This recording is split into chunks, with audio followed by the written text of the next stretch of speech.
Adventures with Paul. Hey yo, welcome back to Adventures with Paul. Well, Fred the historian tasked me with this little project to go explore some Cold War abandoned Nike missile sites in Fairfax County, Virginia. So today we're going to do that. But first, a little bit about the Cold War. The Cold War began, many believe, in 1947, beginning with the Truman Doctrine and lasting to roughly around 1991 with the dissolving of the Soviet Union. The Cold War was fought based on ideologies. It was a war of words because there was no major fighting during the Cold War.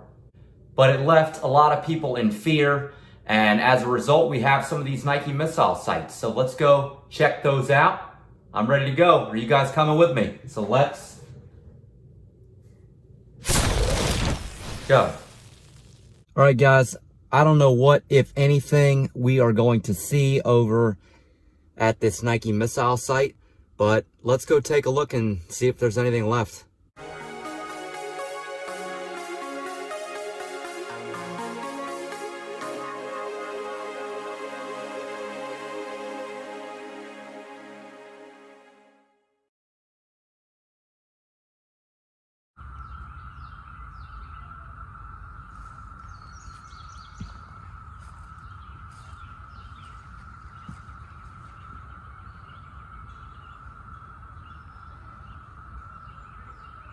Today we're at Pope's Head Park, which was formerly part of the Nike missile sites. It opened between 1953 and 1955. It's one of 3 military installations during the Cold War. And Fairfax County was used because at the time it was very rural and there was just an abundance of land very close to Washington, D.C.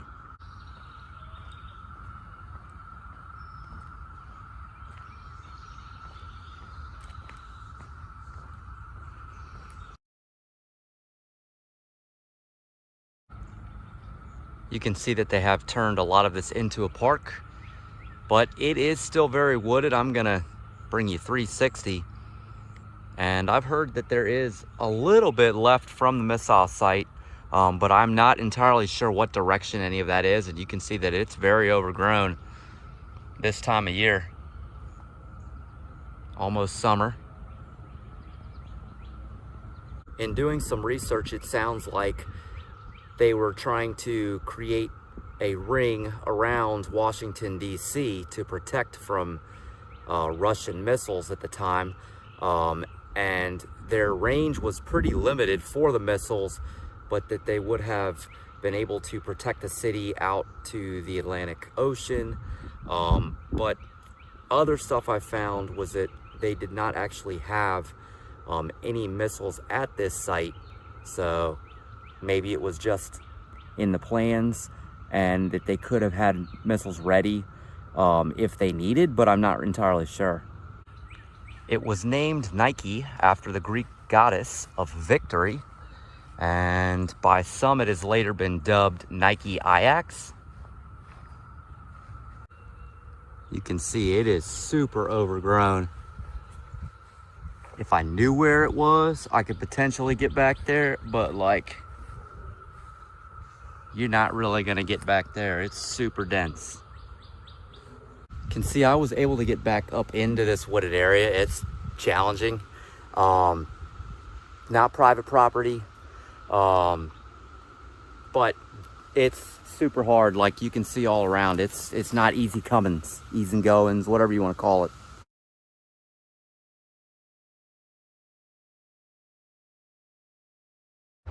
So each of these sites consisted of a launch area and a control area, which was about 1 to 3 miles downrange.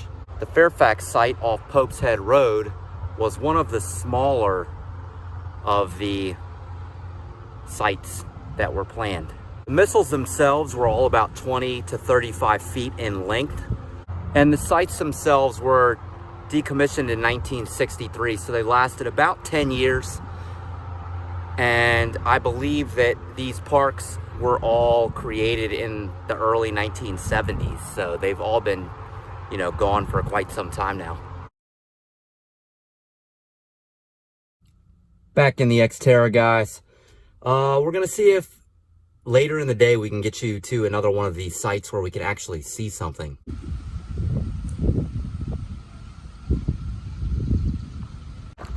We did make it out to another site, guys, and we're gonna see if we can find this radar dome.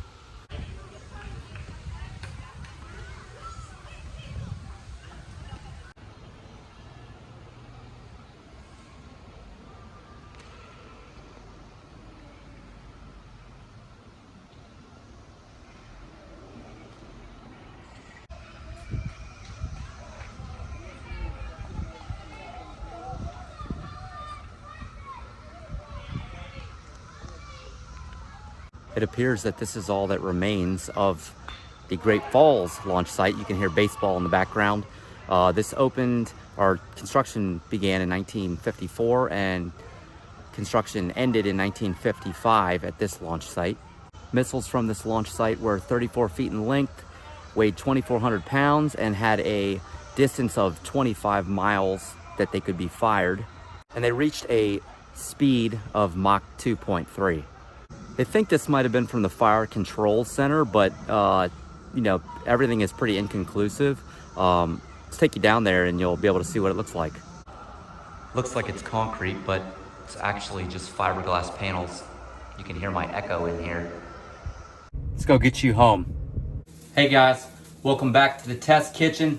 We're gonna use up that crab meat that you saw for the mac and cheese, and we're gonna make a Baltimore style crab cake. Super easy, don't be intimidated by stuff like this. Let's get in here, I'm gonna show you how easy it really is. Easiest thing ever, guys. Got our crab meat in here. Gonna add the egg first on top. That's our binder. Black pepper. Old Bay. Got a tablespoon of Old Bay. We have a 1/4 cup of mayonnaise and horseradish. Mix that in there. Tablespoon Dijon mustard, followed by tablespoon of lemon juice, if I can get it in there. Perfecto. And I have about a 1/4 cup of panko breadcrumbs left. I'm going to use all of them. Going to mix and combine all of those ingredients and then place them right into the cast iron. We got these 3 crab cakes in there, and we're just gonna let them cook for a little bit on each side. Gonna give these guys a flip now. They've been in there for about 3 to 4 minutes. What you can see in there is that they were too wet and too runny, so I didn't have any more breadcrumbs, so I threw a little bit of oatmeal in there. Always a good binder. All right, that crab cake looks good, right? All right, guys, you just saw them. You know the deal. Taste test. I'm gonna get in here after it. How good do they look? I told you they were easy to make, guys. Nothing hard to them. Ooh. I did stick them in the oven for maybe 5-10 minutes at about 350, right in the cast iron.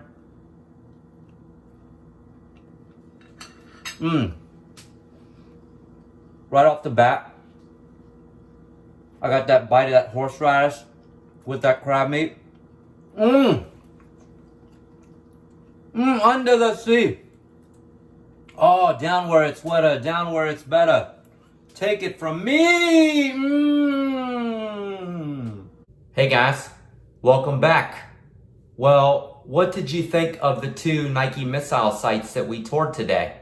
What I would like to know, drop a comment below. If you have ever been to the site in Fairfax County, Virginia, whereabouts can you find the rubble of the former site? Because I was not able to find that. Like I told you guys in the video, it was very dense and overgrown, so I wasn't able to get back in there. That meal, guys, that crab cake hit the spot. as always, my cooking does. If you liked this video or others on the channel, smash that like button. Be sure to subscribe if you feel so inclined, and make sure that you ring the bell so that you are up to date with notifications. And as always, guys, keep it positive, keep it stoked. We'll catch you on the flip side.